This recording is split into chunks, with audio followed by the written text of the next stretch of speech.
থাকো, লড়াই করে যাও, লড়াইয়ের পিছনে আমি আছি, আর কাউকে পাওয়ার না পাও আমাকে পাও।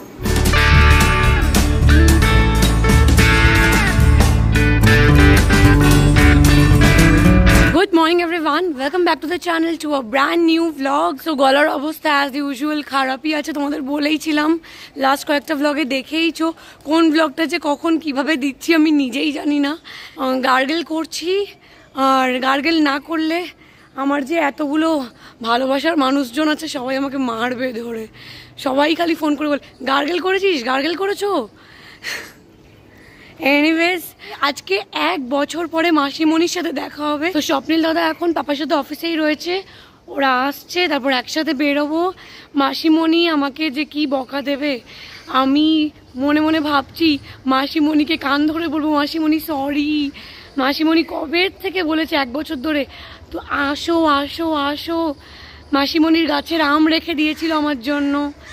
আর কালকে ফারুক আঙ্কেলদের সাথে এত আনন্দ হয়েছে, আমার আম্মি জান ছিল, সবাই, সাধন আঙ্কেল, ফুল গ্যাং যেটাকে বলে, খুবই আনন্দ হয়েছে। সারা দিন ফুল অন মাস্তি। কালকে আমাদের রাত্রেবেলা ফিরতে ফিরতে প্রায় 12টা বেজে গেছিলো। আজকেই আবার যাওয়া, এখানে গাড়ি চলে এসছে অলরেডি। সো তখন তোমাদের যেটা বলছিলাম, ব্লগ করছি, সো তখন তোমাদের যেটা বলছিলাম, কি বলছিলাম কথাটা, ও সকালে মৌসুমি দিয়ে এসছে। আর এখন আমার এমন ব্যাড হ্যাবিট হয়েছে, ঘুম থেকে উঠে আমি মেডিটেশন করতাম, প্রাণায়াম করতাম, মানে কিছু না কিছু তো গান অন্তত শুনতামই, ফোন আমি ঘাটতামই না, নেট আমার 2 ঘন্টা বন্ধ থাকতো। সকালবেলাটা খুলেই ওটা ব্রেনের মধ্যে অ্যাবজর্ব হয়ে যাচ্ছে, তো ওটা একদমই ভালো জিনিস না বলে আমার মনে হয়। হ্যাঁ, গুড মর্নিং, আফটারনুন, কি খবর? এই তো চলছে, যা গরম বাইরে, পাগল পাগল লাগছে। ফারুক আঙ্কেলরা তো আজকে ফ্লাইট আছে, হ্যাঁ কালকে আমাদের ফুল গ্যাং, মানে সাধন আঙ্কেল বাদ দিয়ে বাকি সবাই আজকে টাটা বাই বাই হয়ে যাচ্ছে। সবাই খালি বলছে আমি কবে যাব বাংলাদেশ, ঢাকায় যে কবে যাব সেটাই আমি ভাবছি খালি। যদিও আমি যাই না, তার আগে কিছু একটা সারপ্রাইজ হতেই পারে আমার জন্য। এখন আর কিছু রিভিল করলাম না, পরে বলবো। তোমাকেই বলছি, আমরা এখনো মাসিমণির বাড়ি যাইনি। মাসিমণি ফোন করে বলছে 2:30 বাজে, কোথায় তোরা? আমরা এসেই গেছি প্রায়। আমরা পেট্রোল পাম্পে এলাম ফুয়েল রিফিল করাতে। ফাইনালি মাসিমণির বাড়ি পৌঁছেছি।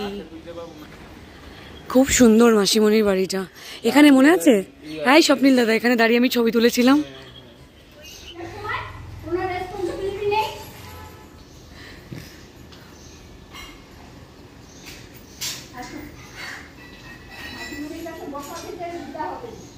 মাসিমণির কাছে এখন বকা খেতে হবে, ব্লগে বলছি।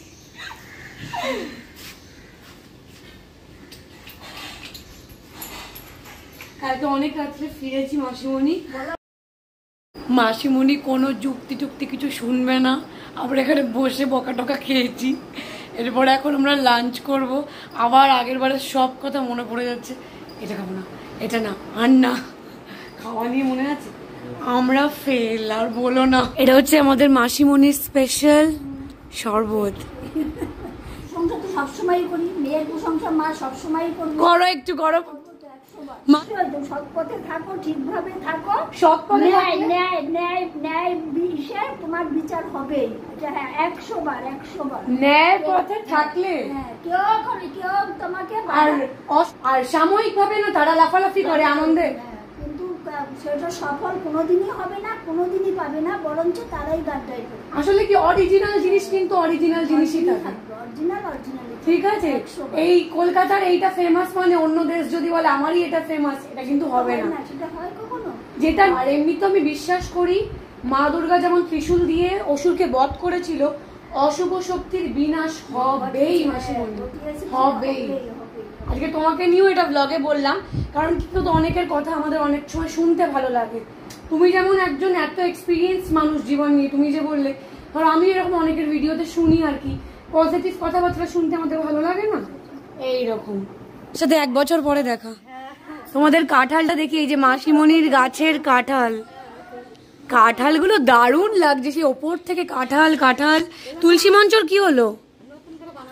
হয়েছে রং করেছে। তুলসী মঞ্চটা কি সুন্দর লাগছে মাসিমণি, দারুণ হয়েছে তুলসী মঞ্চ। আমাদের এখন আমি বারবার বলছি কি আমাদের এখন আগের বারের মতো, যাই হোক আমি পাগল হয়ে যাচ্ছি ফাম্বেল করতে করতে। আগের বার আমরা ঠিক এইভাবেই লাঞ্চ করতে বসেছিলাম, তাই আজকে আবার বসছি। উচ্ছে, আমার প্রিয় উচ্ছে, নিম পাতা, আমি সবই খাই যদিও, মাছ ভাজা, তরকারি। স্বপ্নিল দাদা কিচ্ছু ফেলবে না, বেশি বেশি করে ভাত নেবে, ঠিক আছে? আমি কিন্তু ঠাম্মিকে কথা দিয়েছি তোমাকে আর জয়া পিপিকে আমি সব কিছু খাওয়াবো, তেতো টেতো সব।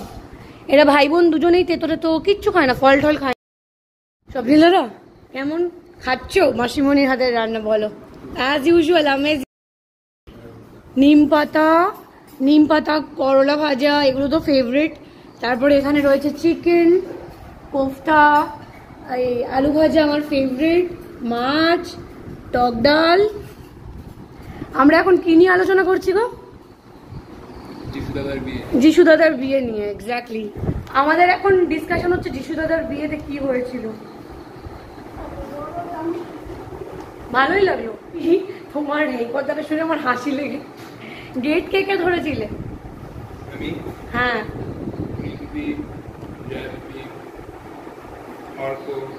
সবাই গেট ধরেছো তোমরা। গেট ধরার বিষয়টা, মেজদির বিয়েতে আমি ছোট ছিলাম, বাট ছোড়দির বিয়েতে আমি সত্যি গিয়েছিলাম। মানে ছোড়দির বিয়ের গেট ধরাটা আমার মনে পড়ছে। গেট ধরার বিষয়টা এনজয় করেছো বলো? সহজে পেয়ে গেছো নাকি অনেক অনেক হ্যাপা পোহাতে হয়েছে? লাঞ্চ করে আমরা কাহিল মাসিমণি দাঁড়াও। না না না, থার্ড পার্সন। আমি বলছি লাঞ্চ করে আমরা কাহিল, তোমার রান্না খেয়ে আমি পাগল। টক ডালটা পুরো দিদুর মতো হয়েছে, দিদুর মতো টক ডাল কেউ বানাতে পারে না কিচ্ছুতেই। মিষ্টির পরিমাণটা কিছু মানে প্রায় সেম, এক একজনেরটাই এক এক রকম। বাট আমি মাসিমণির টক ডালটা আরাম করে খেয়েছি, মন শান্তি। সবাই থেকে টক দিয়ে রাখি, টক ডাল মানে টক মিষ্টির ব্যালেন্স প্রপার হবে। ঠাকুর ঘরটা তোমাদের দেখাই, মাসিমণির বিখ্যাত ব্লগ। মা সরস্বতী, শিব ঠাকুর। এটা কি ঠাকুর গো মাসিমণি? এই যে আদ্যাপীঠের। ও বিকেল হয়ে গেছে, আমাদের লাঞ্চ ডান। প্রচুর গল্প আড্ডা হয়েছে, এত গল্প হয়েছে যে মাসিমণি ওখান থেকে আর উঠতে পারছে না। স্বপ্নিল দাদা ওখানে একইভাবে বসে আছে। আমি উঠে গেছি কিন্তু, কারণ আমি হচ্ছে এনার্জি একটু বেশিই আছে, বুঝতে পেরেছো? যার জন্য মানুষ আমাকে করতে পারে না। না না, মাসিমণি বুড়ো হওনি। মাসিমণি সবসময় একটাই কথা, বৃষ্টির পাশে মাসিমণি সব সময় আছে, সব সময় মাসিমণিকে পাবে, মাসিমণিকে সব সময় পাবে। আর মাসিমণির বাড়িটা আমার প্রিয় জায়গায়, সল্ট লেকে। আর প্রিয় জায়গার ফুচকা খাবো আমরা এরপরে, কি স্বপ্নিল দাদা? আগের বারও এটা হয়নি, এইবার এটা করতেই হবে সাকসেসফুল। ফেভারিট প্লেসের ফুচকা খেতে যাচ্ছি, ভেবে চিন্তে হবে। এমনি বাচ্চাদের মতো শুরু করছি। আরে না না, মানে আমার অভ্যাস আছে, আমি এখন নেগেটিভ জিনিস ডিল করতে করতে আমার এগুলো কোনো যায় আসে না। তুমি ধরো না, থাকো, লড়াই করে যাও, লড়াইয়ের পিছনে আমি আছি, আর কাউকে পাওয়ার না পাও আমাকে পাবো। এটাই আশীর্বাদ করো যেন জীবনে সব লড়াইতে জিততে পারি। জিততে হবে, মেয়ে আমার হারতে পারে না। আর যেখানে বড়দের আশীর্বাদ থাকে সেই লড়াইতে সবসময়। আমরা জাস্ট মাসিমণির বাড়ির থেকে বেরোলাম, কি সুন্দর, এখনো সন্ধে হয়নি, বেশ ভালোই লাগছে। Towards my favourite place. আর হোমা, এখানে এলেই আমার মুখ একদম হাসিতে ভরে যায়। বাবা আর বেশি কিছু বলবো না, এখানেই। মানে আমার ভাগ্য এতটাই খারাপ, দুর্গা পুজোর থেকে আমার ভাগ্য পুরো একদম জল ঢেলে যাচ্ছে। কেন বলো? আমি যখনই আমার ফেভারিট প্লেসে আসি, ফুচকাওয়ালা দেশে চলে যায়। কি করে ফুচকাওয়ালা দেশে চলে গেল, কেন গেল? স্বপ্নিল দাদা আরেকদিন আসতে হবে ফুচকা খেতে। আমরা তো আসবোই। ডো অ্যাজ ইউ লাইকে, এটাকে মিও আমরে ছিল। আমরা নিলাম হচ্ছে মিনিট মেড অ্যান্ড মাজা, ঠান্ডা কুলকুল। Thank you. চলে এসেছি মিও আমরেতে, উইকেন্ড স্পেশাল কিছু খাবো। উইকেন্ড স্পেশাল কিছু না, পিনাকোলার এটা সিলেক্টেড ছিল আগের দিন থেকেই, তাই না? ইয়েস। সো পিনাকোলাটা স্বপ্নিল দাদা খাবে না, আমি একাই খাচ্ছি। আমি আর স্বপ্নিল দাদা এখন এসেছি বাগুইহাটিতে। স্বপ্নিল দাদার কি কি কেনার আছে এটা নিয়ে অনেকক্ষণ ঝগড়া হয়ে গেল, বাড়ি যাব না এখানে আসবো। যাই হোক, এর আগে সল্টলেকে একটা পপ আউট হয়ে গেছে। কি পপ আউট এটা নাই বললাম। আমরা এসি মার্কেটে এসেছি শাখা দেখতে। সোনার মধ্যে আমি ইমিটেশনের মধ্যে দেখি। ওকে, এই যে স্বপ্নিল দাদা, তোমার এই ফোনটা দেখলেই ভয় লাগে। এই যেখানে এত শাখার ডিজাইন, নেটওয়ার্ক কি পাওয়া যায় না। আমার ফরএভার ফেভারিট শাখা। এত আস্তে কথা বললে আর কিচ্ছু শোনা যাবে না, কিরকম অবস্থা।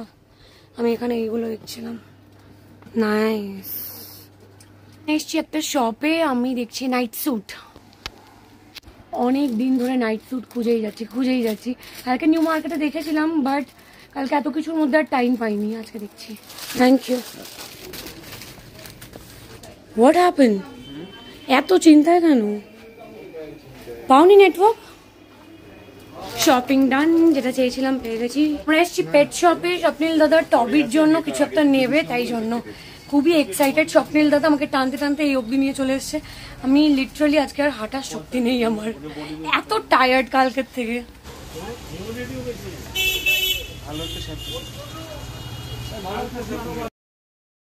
তো নেক্সট ডে মর্নিং, কালকে আর ব্লগটা এন্ড করা হয়নি, খুব টায়ার্ড ছিলাম।